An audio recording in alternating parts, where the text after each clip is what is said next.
Well, hello, this is your instructor, and it's now time for another video lecture. We're getting close to the end of our course, but we're not quite there yet. So this week you should be practicing your TED Talk speech, which is your persuasive speech. And there's really two primary things that I'm looking for and that you need to work on when you practice this week. One of those things is eye contact.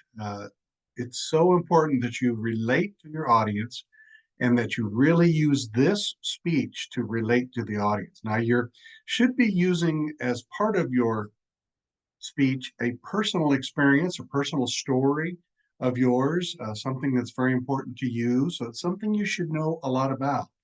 And hopefully, then you will not need to read or rely on your notes a lot, which would take away from your eye contact. So, eye contact is so key.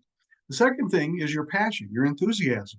I want to hear it in your voice. I want to see it in the way that you present yourself, that you really do care a lot about this topic. Now, there's other things I'm looking for as well. So, I just wanted to recap some of those things for you as far as you should be looking for this week. Now, in the written speech itself, I'm looking for a certain kind of structure, certain functions that each of your three parts of your speech should have. For example, in the introduction of the speech, you should begin that introduction with an attention getter and not anything else, not your name, not the announcement of your topic.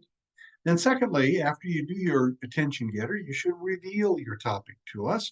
And then, thirdly, give your credentials for this speech relating the topic to yourself, telling us why you are talking about this subject and also telling us why you are more of an expert than other people are.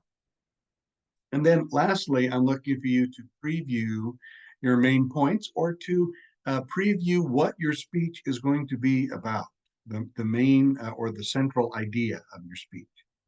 The main points of your speech, the body of the speech, you should begin each part with what in English we would call a topic sentence, and then you need to make sure that you verbally cite any source that you might use. You're not required to use a source, but to verbally cite ones that you do use.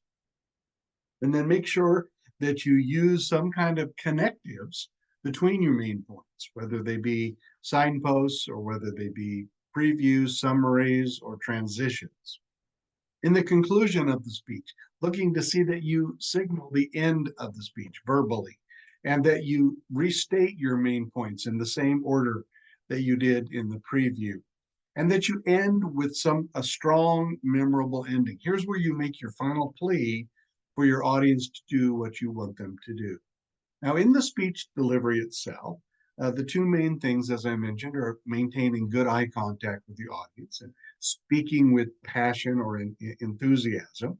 Make sure you also dress appropriately, that you have really good gestures in your speech, and that you smile.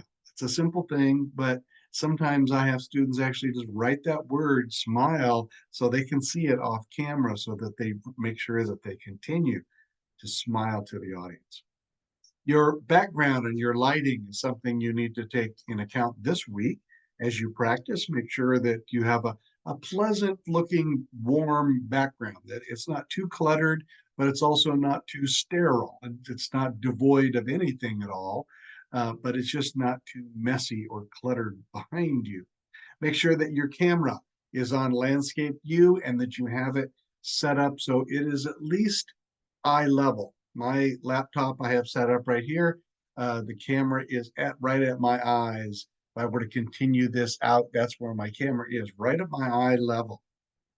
Also, make sure that your camera is showing, has good lighting, that there's warm lighting on in front of you, that you're not having any direct light right directly behind you, which would cause your face to be in any kind of shadow. And of course, avoid any harsh overhead lighting if you can as well. The best lighting is daylight coming in from a window or being outside. So make sure to have fun with the speech.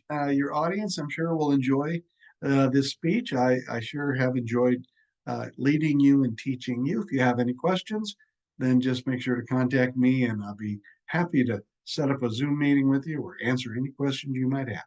So this is your instructor saying until next week, happy speech making.